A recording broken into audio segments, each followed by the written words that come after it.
অন্ধকার চিরে পূবাকাশে তখন কেবলই সুরের আভা, নগরীর ব্যস্ততা ছাপিয়ে চারদিকে এক অপার্থিব নীরবতা। সেই নিস্তব্ধতা ভেঙে ভেসে আসছে সঙ্গীতের মূর্ছনা।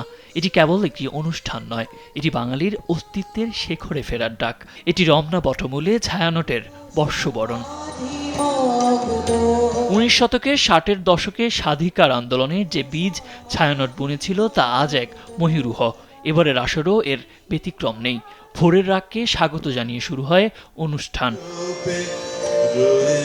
সুরের পাশাপাশি ছায়ানটের মঞ্চে প্রাণ পায় দ্রোহ আর প্রেমের কবিতা। পুরাতনকে দূরে ঠেলে দেওয়ার শক্তি আর নতুনকে আহ্বান করার আকুতি ঝরে পড়ে শব্দের ভাঁজে ভাঁজে।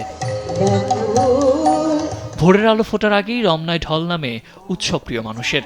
জীর্ণতাকে পেছনে ফেলে নতুনের আহ্বানে তারা আজ ঘর ছেড়ে পথে। ধর্ম, বর্ণ, পেশা নির্বিশেষে সবাই আজ যেন এক সুতোয় গাঁথা। আমাদের যখন মন খারাপ হয় তখন কিন্তু আমরা গান শুনি। গান শোনার পরে আমাদের মনটা সুন্দর হয়ে যায়, মনটা ভালো হয়ে যায়। এই যে সংস্কৃতির একটা আয়োজন, এটা খুবই খুবই আনন্দের একটা বিষয়। যে সঙ্গীত মুক্তিযুদ্ধ থেকে সকল অধিকার অর্জনে আমাদের অবলম্বন, যে সঙ্গীত জাতি ধর্ম নির্বিশেষে সকলকে সম্প্রীতির বন্ধনে আবদ্ধ করে। ভিগো ওয়্যার গার্ড প্রয়োজন মতো বাঁকানো যায়, অধিক চাপেও ভাঙে না। ভিগো। কোনো অপশক্তি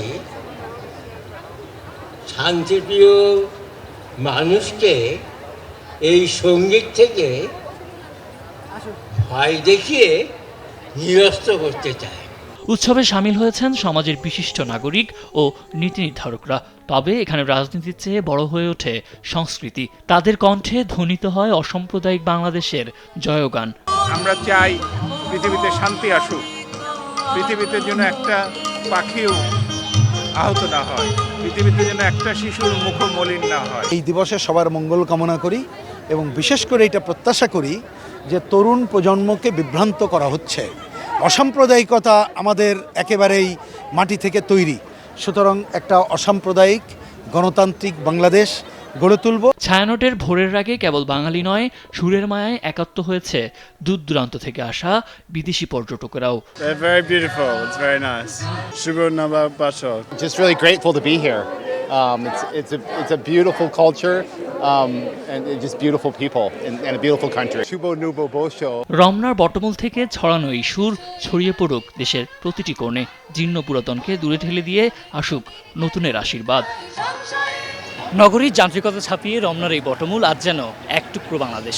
যে সুর আজ ভোরে এখানে বেজে উঠেছে, সেই সম্প্রীতি আর অসাম্প্রদায়িকতার চেতনা ছড়িয়ে পড়ুক প্রতিটি বাঙালির হৃদয়ে। পুরাতন জীর্ণকে পেছনে ফেলে নতুনের জাগরণে মুখরিত হোক আগামীর দিনগুলো, এমন প্রত্যাশাই সবার। সাদ আহমেদ, দেশ টিভি, ঢাকা।